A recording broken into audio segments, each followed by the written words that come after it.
اعوذ باللہ من الشیطان الرجیم بسم اللہ الرحمن الرحیم رب اشرح لی صدری ویسر لی امری واحلل عقدۃ من لسانی یفقہوا قولی۔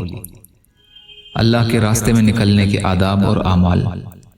حضرت سہل بن سعد رضی اللہ عنہ روایت کرتے ہیں کہ رسول اللہ صلی اللہ علیہ وسلم نے غزوہ خیبر کے دن حضرت علی رضی اللہ عنہ سے ارشاد فرمایا، تم اطمینان سے چلتے رہو یہاں تک کہ خیبر والوں کے میدان میں پڑاؤ ڈالو، پھر ان کو اسلام کی دعوت دو اور اللہ تعالیٰ کے جو حقوق ان پر ہیں ان کو بتانا۔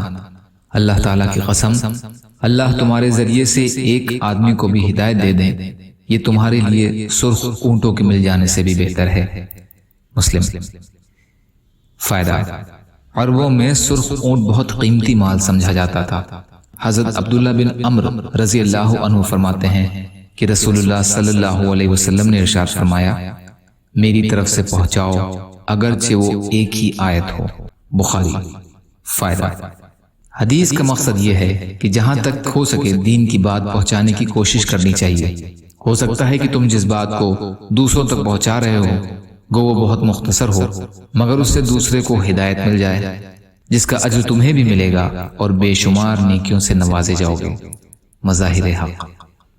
یا اللہ ہم سب کو کہنے سننے سے زیادہ عمل کی توفیق عطا فرما۔ یا اللہ جو مظلوم ہیں، پریشان حال ہیں، بیمار ہیں، قرض میں ہیں، بے روزگار ہیں، محتاج ہیں، ان کی مدد فرما۔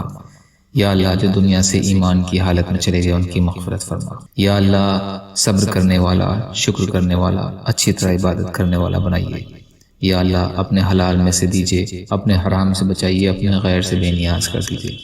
یا اللہ ہمارے سب سے اچھے اعمال ہمارے آخری اعمالوں کو بنا دیجیے برحمتک یا ارحم الراحمین۔ لا الہ الا اللہ محمد رسول اللہ۔ السلام علیکم۔